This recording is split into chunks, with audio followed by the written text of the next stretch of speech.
राजनारायण जी का जो सबसे बड़ा योगदान इस देश के लिए है, समाज सुधारो। जब इंदिरा गांधी ने रायबरेली से चुनाव लड़ा हेरा फेरी करके और राजनारायण जी चुनाव हार गए थे, तो वो न्यायालय गए। इतनी ऊंची बात कहाँ समझ में आएगा? इन्होंने नहीं, अरे भाई, इन लोगों को मालूम होना चाहिए।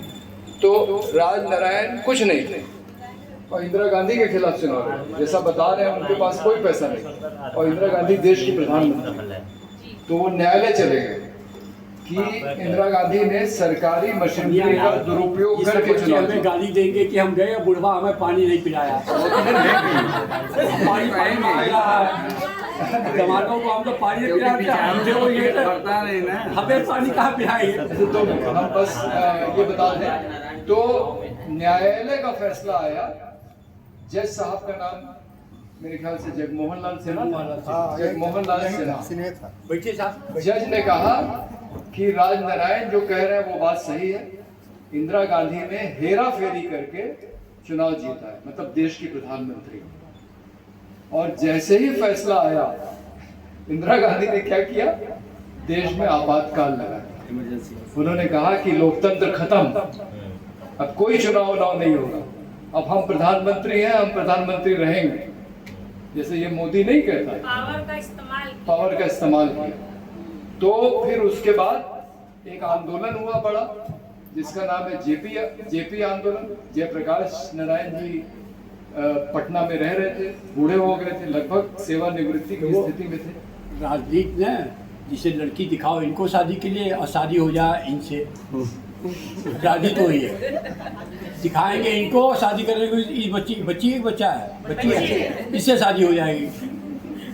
राजनीति यही है। चलिए, तो वो बहुत बड़ा आंदोलन देश में खड़ा हुआ और उसके बाद देश में ऐतिहासिक काम ये हुआ कि एक जनता पार्टी बनी।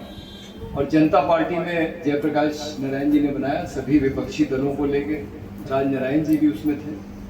और चुनाव में पहली बार इस देश में कांग्रेस को हराया गया और जनता पार्टी की सरकार बनी और इंदिरा गांधी को हरा के, और उस सरकार में राजनारायण जी देश के स्वास्थ्य मंत्री बने।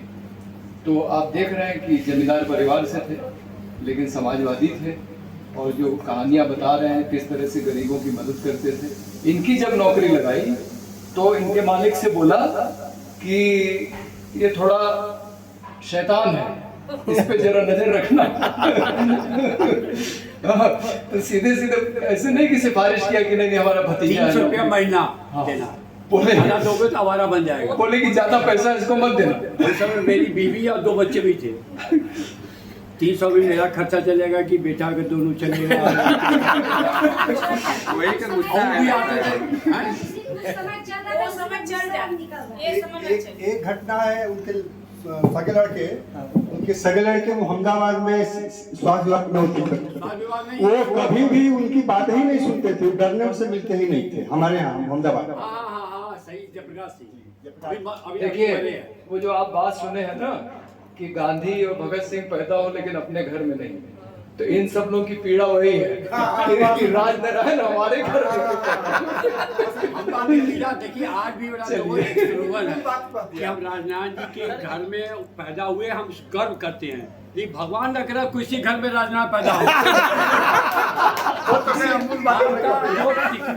को लगाइए ना, कुछ दूसरे को दे देंगे। लो जाओ, तुम लगा लो, इनकी जरूरत नहीं है। ये सदवा है, विधवा को लगा देंगे, अपने नहीं देंगे।